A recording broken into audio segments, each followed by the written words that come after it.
some paper, some of the tests that you done. Get two versions of the test, actually two main versions. The question have been swapping around, but there's two versions, có hai phiên bản, hai bộ đề chính mà tôi sử dụng ở trong cái thi này. Thế tôi sẽ mượn paper đáp án của hai bạn có điểm cao nhất. Xin phép được giấu tên, có thể các bạn không muốn biết điểm của mình chỉ phải biết.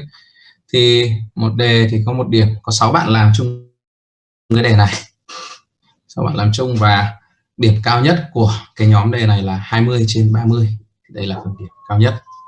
Ok, mình sẽ lướt qua một số câu hỏi, đúng không? Để xem có vấn đề gì không với để kiểm tra này. Okay, let me zoom it up 10%. Okay, so some of the question is theoretical, then I think you can see that if you get the theoretical question correct, then it's very easy and quick. So for example, which of the following statement is true about effective document retention policy? So enable management to analyze past trend, facilitate the preparation of financial statement, enable customer complaint to be investigated, and have to meet the legal and regulatory requirements. So all 4 of them, no doubt about it. Which of the following would never be an analysis column heading on the credit side of petty cash book? So we talk about petty cash, then you have to remember what is petty cash about. Small items, so definitely not including sales. You never seen the sales column. That's also logical in thinking. This is very easy as well.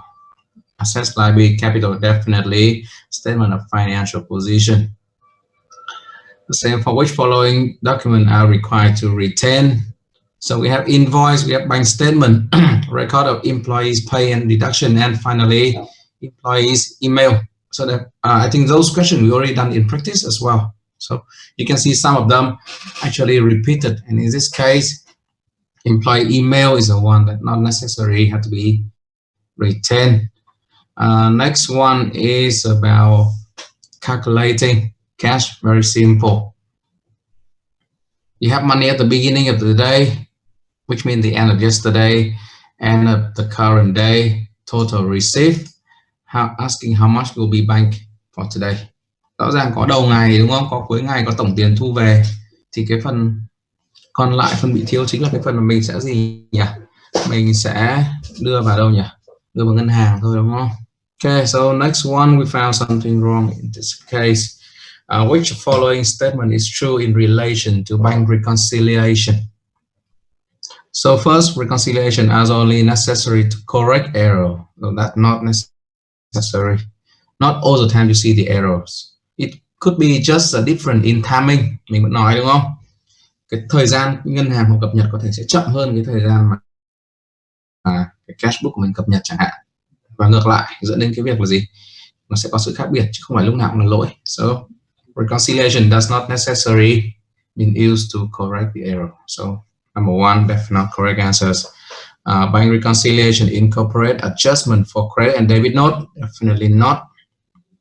No sales purchase here, no return, so nothing mentioned about credit or debit note whatsoever. So second answer is L. Only the last two. So a company with a weak cash position is likely to carry out more frequent reconciliation. Because remember, reconciliation is to perform the internal control of the business. So if they have the weak position, then they have to enhance by putting more control activity, which means more frequent reconciliation. Why the answer D is not correct? Reconciliation involve adjusting the cash book to match the bank statement. Ở đây mình có mặc định là bank statement là thông tin chính xác không nhỉ? Không đúng không? Ở đây là mình điều chỉnh bên cash book. Đồng thời mình cũng cập nhật thử thông tin vào bank statement để xem là sau khi điều chỉnh ở cả hai bên đúng không? Thì cái kết quả cuối cùng là nó có cân đối, nó có bằng nhau hay không, chứ không phải là mình điều chỉnh cash book để cho nó bằng đúng với bank statement, đúng nhỉ? Thì đấy là cái tại sao một cái đáp án bạn chọn ở đây nó lại không chính xác, và nghĩa nó không chính xác, đúng không? Okay, so the one responsible for depositing fund into receipt bank in the electronic payment clearing system, definitely what we call the clearing house. So nothing wrong about this. Which of following is about banking checks and airports received are true? Okay, so the airport system hold the fund and only post them to hold a bank account at the end of the year. Definitely not end of the year. The name airports mean electronic fund transfer at the point of sales. So it means the money be transferred immediately, not the end of the year. So never seen that happen. Stolen check will be honors provided payee was not negligence. Stolen checks definitely not will be not be processed whatsoever. So definitely not will be honored, and definitely wrong for the last one. Answer C as taken chosen here is a POS system user must list the amount and customer name for each credit card transaction. Not necessary. If you are the user, for example, me, I'm going to the supermarket out using my card, and of course I don't need to list amount or customer name whatsoever. So definitely not the correct answer. The correct one here is each check drawer should be listed on the back of the paying in slip. Thì cái này quay trở lại cái bài về gọi là gì nhỉ, quản lý cái tiền nộp vào. Các bạn nhớ mình có làm một cái gọi là gì nhỉ, bank gyro credit đúng không, một cái phần ví dụ nếu mà cần thì tôi có thể mở lại một cái bài tập ở trong chương 5 hoặc chương 6 gì đấy, tôi nhớ không rõ. Ok, ta mở cái illustrative example cho nó dễ mô tả. Ok, có một bài tập liên quan đến phần cash đúng không, cash banking in chẳng hạn. Đây,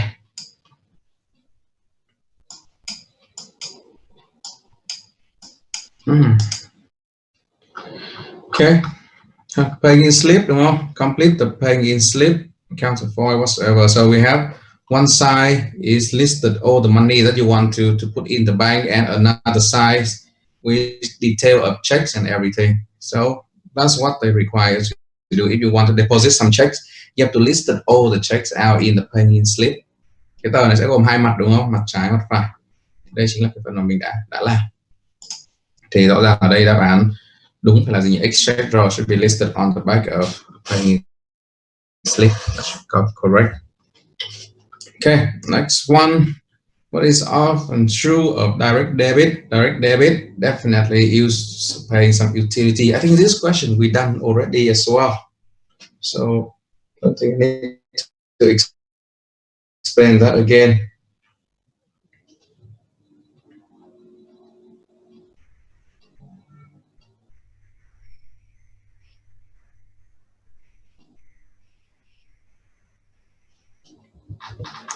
Okay, next one. Which of the following method of verification I use when the customer is online rather than in the store with their credit cards? So we have customer include their billing address in their order. Customer ring up to speak to online retailer. Customer enter the CCV code, a CVV code from the back of their cards. So what is kind of verification? So when you do it online, I think some of you might not yet doing any transaction online, but the first one is normally they ask you to fill in the billing address. Secondly, the CVV code will be the one that required to be entered. If you look at the card, at the back of the card, there was normally 3 numbers. So that code as a CVV code, and that used to verify the card. Because if you're buying online, so not all the time you can actually ring up to the online retailer. And even their retailer, they don't know whether your card is valid or not. Đúng không? Mình có gọi điện cho cái người bán hàng online chẳng hạn, người ta không thể nào người ta xác nhận được là gì nhỉ, là cái giao dịch của bạn nó thực hiện được hay chưa, nó có vấn đề gì hay không, đúng không? Rõ ràng cái này nó phải thông qua cái hệ thống online của ngân hàng hay là của cái hệ thống thanh toán, thì nó sẽ sử dụng một số cái thông tin để kiểm chứng, ví dụ như là bạn nhập địa chỉ của bạn, đúng không? Và thứ hai là gì nhỉ, bạn sẽ phải làm cả gì nữa, nhập cả cái cái mã số ở sau lưng của cái thẻ thì nó mới xác nhận được giao dịch. Trên đây phải là 1 và 3. Okay, which following error would be disclosed by the trial balance? As long as it makes the imbalance between the debit and credit, then that it will be disclosed in here. Both entry in relation to a check receipt are posted as debit. So we only have debit entry. So definitely that is the case to create the imbalance. So that